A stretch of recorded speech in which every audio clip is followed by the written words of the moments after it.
Histoire d'en dire plus.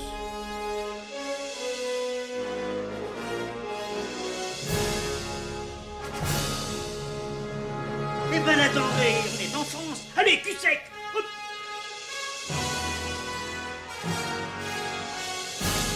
Personne ne veut le croire et pourtant c'est vrai, ils existent, ils sont là, Tarnatata.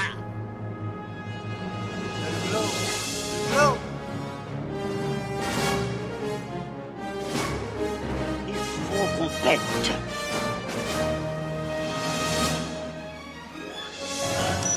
Voyons, circuit branché, correcteur temporel temporisé. Bonjour, bienvenue sur Histoire d'en dire plus. Aujourd'hui, on parle d'un film d'action dont on se souvient pas forcément. Les ailes de l'enfer avec Nicolas Cage, sorti en 1997. Titre original Con Air, réalisé par Simon West.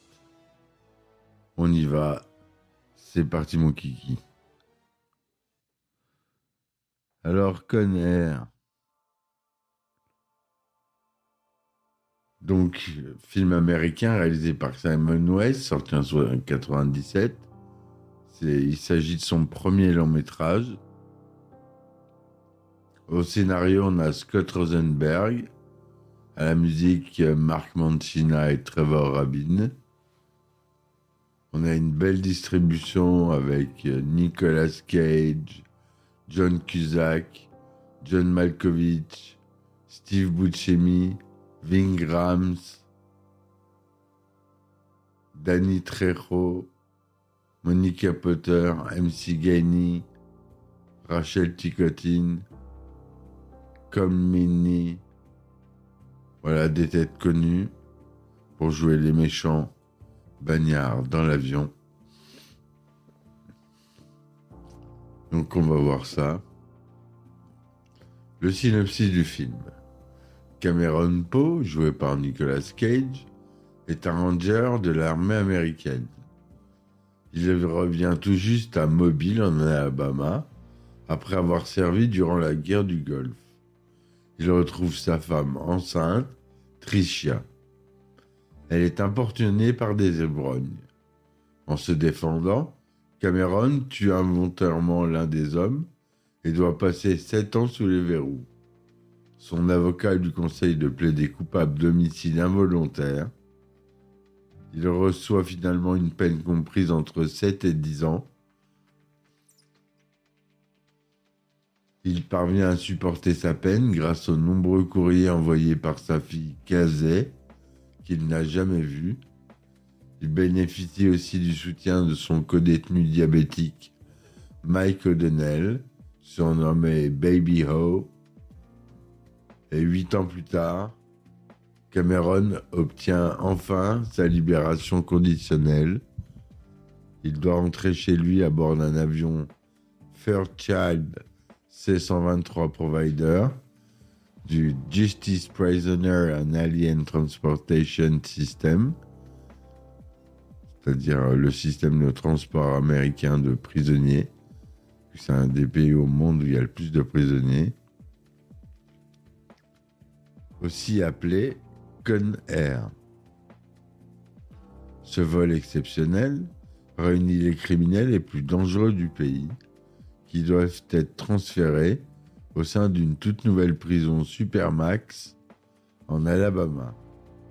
Après une escale à Carson City, il y a notamment l'assassin multirécidiviste Cyrus Grissom, surnommé Cyrus le Virus, l'Afro-Américain Nathan Diamond Dog Jones, qui a fait sauter un immeuble, le tueur de masse William Billy Bedlam, Bedford, ou encore le violeur John Jenivan III Baca. Il y a également Joe Parker, surnommé Maboul ou Pinball en VO, un détenu de bas niveau reconnu coupable de trafic d'héroïne, de vol à main armée et d'incendie criminel. L'agent de la DEA William Sims embarque comme infiltré pour avoir des informations sur le parrain de la drogue, Francisco Cindino. Baby O est aussi du voyage. Les criminels parviennent rapidement à prendre le contrôle de l'appareil sous la direction de Cyrus Grissom. Aidé de Pinball, William Sin se fait repérer et abattre par Cyrus. Au sol, personne ne sait ce qui se passe à bord de l'avion. À Carson City, les détenus se font passer pour les marshals et procèdent à l'échange de nouveaux prisonniers. Certains descendent, d'autres montent. Parmi eux, Earl Williams, dit Le Crapaud, Swamp Things en VO, qui va piloter l'avion, ou encore le tueur en série Garland Green, dit le boucher de Marietta. Francisco Cindino est également transféré dans l'avion. Au même moment, le marshal Vince Larkin découvre des plans dans la cellule de Cyrus et alerte ses collègues. Mais au Mexique, alors que les fédéraux au sol envisagent de détruire l'avion, Larkin s'y oppose, persuadé que Cameron pourrait devenir leur allié. Cela n'est pas du tout l'avis de son supérieur, Skip Divers, ou de l'agent de la DEA, Duncan Malloy, qui souhaite venger la mort de son collègue Willie. Cameron trouve cependant un moyen d'avertir Larkin de leur destination. Larkin rencontre par ailleurs la femme de Cameron pour en savoir plus sur lui. Dans l'avion, William Bedford découvre que Cameron vient d'avoir sa liberté, ce qu'il avait tenté de cacher. L'ancien Rangers parvient à le tuer. De son côté, Larkin vole la corvette C2 de Malloy pour tenter d'arriver à temps à l'endroit que lui avait indiqué Cameron sur le petit port de Lernerfield. Sur place, des hommes de Francisco Cindino doivent arriver avec un nouvel avion. Cameron découvre qu'en réalité, les sbires de Cindino sont déjà là et que le trafiquant voulait abandonner les autres détenus. Cameron rencontre par ailleurs Larkin et lui fait part de ses bonnes intentions. Il veut retourner dans l'avion pour sauver Baby O et éviter un carnage. Une garde, Sally Bishop, est toujours à bord. Cyrus découvre la trahison de Cindino et le fait exploser avec son jet privé. Cyrus prépare ensuite une embuscade de policiers et agents qui arrivent à Lernerfield. De son côté, Cameron tente de survivre et cherche de l'insuline pour son ami. Cyrus et les détenus parviennent à redécoller. Pris en chasse par les hélicoptères des marshals et de la DEA, Cyrus cherche qui est la taupe parmi les criminels. Elle découvre une lettre de Casey, la fille de Cameron. Il tire sur Baby O qui s'est dénoncé pour sauver la vie de Cameron et veut toujours détruire l'avion malgré les protestations de Larkin. Cameron parvient à prendre les contrôles de l'avion et avertit Larkin et Malloy. Mal en point, l'avion va s'écraser près de Las Vegas alors que la plupart des détenus sont arrêtés. Cyrus et quelques autres sont introuvables et fuient en volant un camion de pompiers. Larkin et Cameron se lancent à leur poursuite sur des motos de police. Ils parviennent finalement à les stopper et à les tuer. Cameron retrouve enfin sa femme et voit sa fille qui fête son anniversaire pour la première fois. Pas qu'elle fête son anniversaire, mais qui voit. Dans un casino, Garland Green est parvenu à s'échapper et joue à une table. Voilà comment on peut résumer le film. Donc c'est un film produit par Jerry Bruckheimer, entre autres, célèbre producteur américain, qui a la société de production Jerry Bruckheimer Films, qui avait produit beaucoup de grands films. Le budget du film était de 75 millions de dollars. C'est tourné en Technicolor de 35e, 35 mm, DTS, SDDS, Dolby Digital, Le film dure 117 minutes et 116 minutes pour la version Director's Cut. 1 minute de moins, je vois pas ce qu'il a enlevé. Enfin bon, bref. États-Unis, 6 juin 1997 et France, 20 août 1997. Le réalisateur, Simon West, a choisi Nicolas Cage pour le rôle principal de Cameron Poe, un ancien soldat condamné à 8 ans de prison pour avoir tué un homme qui a agressé sa femme. Cage a dû se soumettre à un entraînement intensif pour se muscler et se donner une allure de dur à cuire.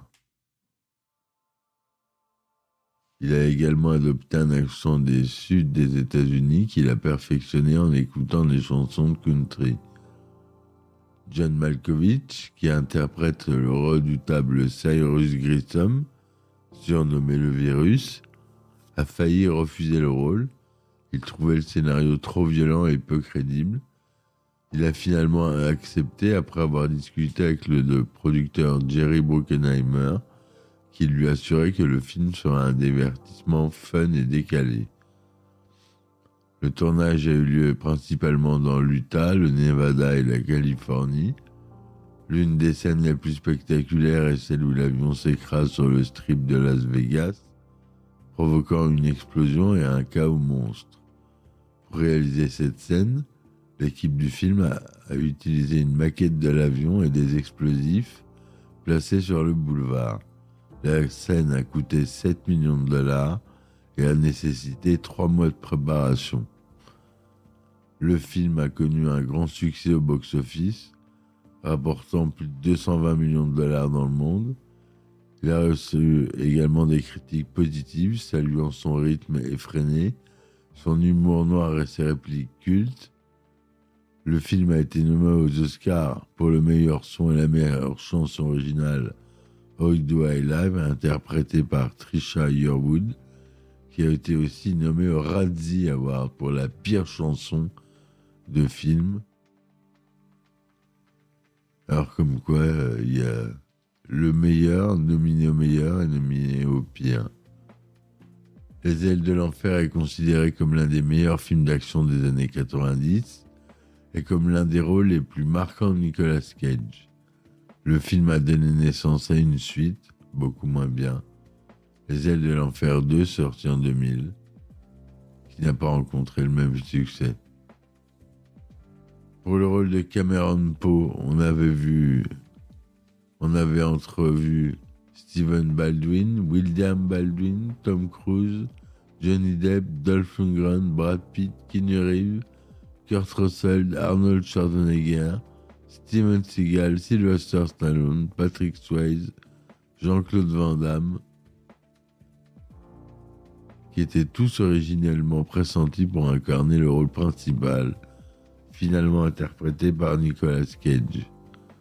Pour le rôle de Gris, du méchant, Cyrus Grissom, finalement obtenu par John Malkovich, on avait entrevu John Travolta, Mickey Rourke, William Dafoe, Gary Oldman, Kevin Bacon, Alec Baldwin, George Clooney, Robert De Niro, Michael Douglas, Richard Dreyfuss, James Gandolfini, Ed Harris, Rutger Hauer, William Hurt, Michael Keaton, Michael Madsen, Jack Nicholson, Sean Penn, Ron Perlman, Tim Robbins, Tom Sizemore, Peter Wallace, Bruce Willis. Enfin, John Turturro, Robert Downey Jr., Charlie Sheen et Matthew Broderick devaient interpréter le rôle de Vince Larkin. Wesley Snipes était pressenti pour incarner Mike Odell, le meilleur ami de Cameron Poe, tandis que Joe Parker devait être interprété par Martin Lawrence. Voilà ce que je voulais vous dire sur ce film, mes amis. Un bon film d'action avec une histoire bien ficelée et des scènes bien ficelées aussi. Si vous avez envie de vous détendre tranquillement un samedi soir avec votre chérie, il n'y a pas énormément tant de violence que ça. Donc, vous pouvez y aller les yeux fermés, ça se regarde à deux. Voilà. Je vous dis à très vite pour un nouvel épisode. C'était l'épisode du Nouvel An. J'espère que vous avez apprécié. Si vous voulez me supporter sur mes différentes plateformes, vous pouvez, telles que Tipeee ou même Patreon. Vous pouvez avoir des épisodes inédits ou vous abonner à Acast Plus maintenant. Et si vous vous abonnez à Acast Plus, vous avez le droit à des épisodes inédits, des anecdotes de tournage, les épisodes en avance et plein d'autres choses, plein de petits bonus. Voilà mes amis, merci de m'avoir écouté. Je vous dis à très vite pour un nouvel épisode et ciao ciao. Histoire d'en dire plus.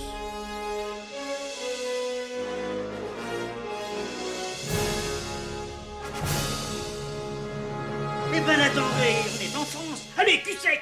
Hop.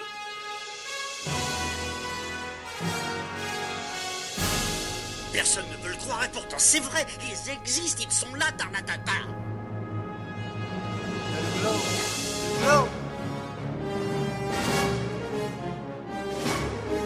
Il faut qu'on pète.